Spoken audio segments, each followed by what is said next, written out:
Hi guys, magdebosyon ko karon guys.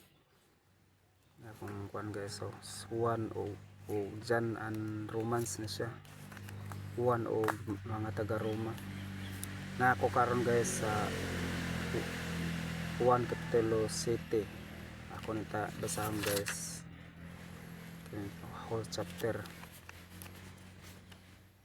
Verse 1. John chapter 7 verse 1. Human niining mga butanga si Jesus milakaw sa Galilea, kay siya dili na mulakaw sulod sa kahudiyuhan, kay ang mga Hudyo na ningkamot sa pagpatay kaniya. John chapter 7 verse 2. Karon ang pista sa mga tabernakulo sa mga Hudyo dool na. John chapter 7 verse 3. Busa ang iyang mga igsoon miingon ngadto kaniya, pahawa dinhi og adto sa Judea aron ang imong mga tinun-an makakita sa mga buhat nga imong ginahimo. John chapter 7 verse 4. Kay walay tawo nga nagahimo og bisan unsang butang diha sa tago, og siya mismo nagapamaningkamot nga mahibaluan sa dayag. Kung ikaw naghimo niining mga butanga, ipakita ang imong kaugalingon ngadto sa kalibutan. John chapter 7 verse 5. Kay bisan ang iyang mga igsoon wala nagtuo kaniya. John chapter 7 verse 6. Unya si Jesus miingon ngadto kanila, ang akong panahon wala pa moabot, apan ang inyong panahon kanunay nga andam. John chapter 7 verse 7. Ang kalibutan dili magadumot kaninyo, apan kini nagadumot kanako, tungod kay ako nagpamatuod mahitungod niini nga ang mga buhat niini dautan. John chapter 7 verse 8. Panungas kamo ngadto niini nga pista, ako dili pa mutungas ngadto niini nga pista, kay ang akong panahon wala pa hingpit nga moabot. John chapter 7 verse 9. Sa diha nga siya na nakaingon niining mga buta pulunga ngadto kanila, siya nagpabilin gihapon sa Galilea. John chapter 7 verse 10. Apan sa diha nga ang iyang mga igsoon nanungas na, unya mitungas usab siya ngadto sa pista dili sa dayag aron apan ingon nga diha sa tago. John chapter 7 verse 11. Unya ang mga Hudyo nangita kaniya diha sa pista og miingon hain siya. John chapter 7 verse 12. Og dihay daghang mga pagbagulbol diha sa katawhan may tungod kaniya, kay ang pipila miingon siya usa ka maayo nga tawo, ang uban miingon dili, apan siya nagalimbong sa katawhan. John chapter 7 verse 13. Himuon walay tawo nga dayag nga misulti mahitungod kaniya tungod sa kahadlok sa mga Hudyo. John chapter 7 verse 14. Karon sa hapit na ang tunga-tunga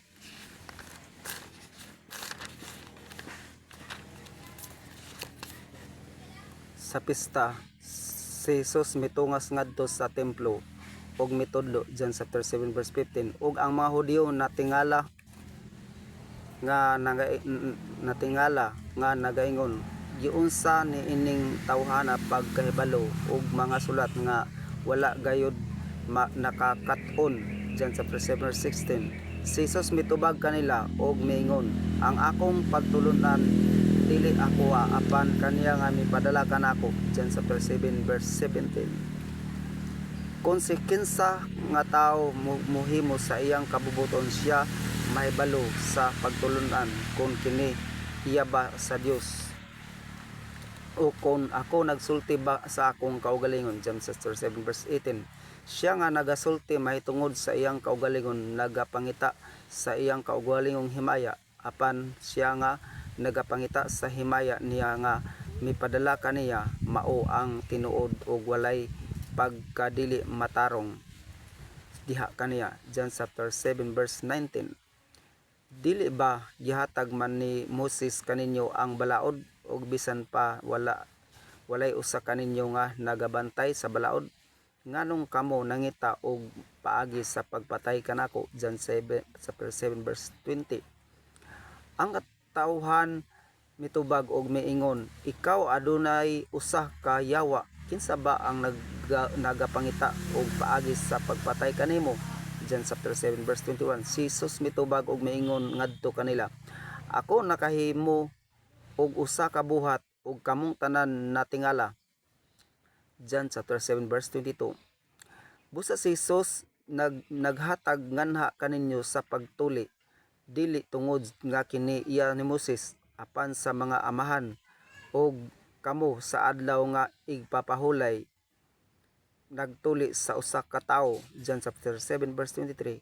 Kung ang usa ka tawo sa adlaw nga igpapahulay nagdawat og pagtuli aron ang kasuguan ni Moses dili malapas, nangasuko ba kamo kanako? Tungod kay akong gihimo ang usa ka tawo nga hingpit nga maayo atol sa adlaw nga igpapahulay. John chapter 7 verse 24. Ayaw paghukom sumala sa panagway, apan paghukom og matarong nga paghukom. John chapter 7 verse 28. Unya miingon ang pipila kanila nga tagad Jerusalem, dili ba kini mao siya kinsa ilang gipangita aron patyon? John chapter 7 verse 26. Apan tan-awa siya nagasulti nga maisugon og sila wala nagsulti og bisan unsa ngadto kaniya. Nahibalo ba gayud ang mga punuan nga kini mao gayud ang Kristo? John chapter 7 verse 27. Hinuon kita nahibalo ni ining tawhana diin gikan siya, apan sa diha nga ang Kristo nagaabot walay taong mahibalo diin siya gikan. John chapter 7 verse 28.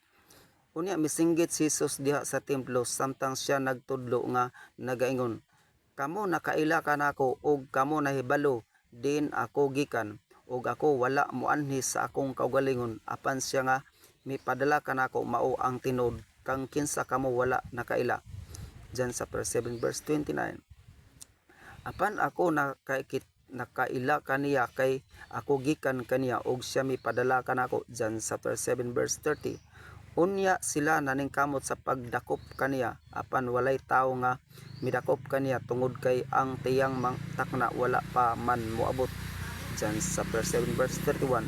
Ug dagan sa mga tawo mituok diha kaniya ug mingon, sa diha nga ang Kristo moabot, siya ba mohimo og mas dagan pa nga mga milagro kay niini nga gihimo ni ining tawhana? John chapter 7 verse 32.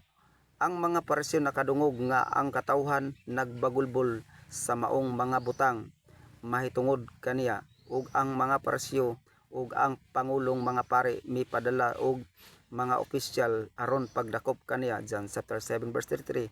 Unya mingon si Jesus ngadto kanila sa mubong panahon, ako uban pa kaninyo ug unya ako moadto kaniya nga mipadala kanako. John chapter 7 verse 34. Kamo nangita kanako ug dili makakaplag kanako, ug hain ako didto kamo dili makaadto. John chapter 7 verse 35.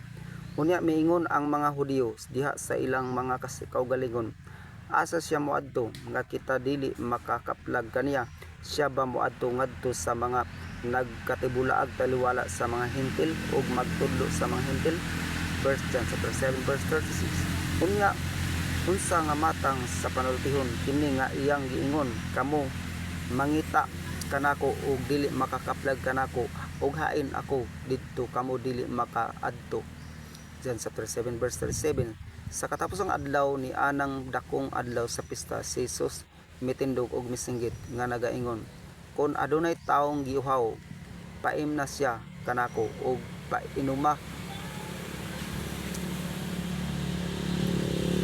John 7 verse 38. Og siya nga nagatuo kanako sama sa gingon sa kasulatan, gikan sa iyang tiyan magabaha ang mga suba sa buhing tubig. John chapter 7 verse 39.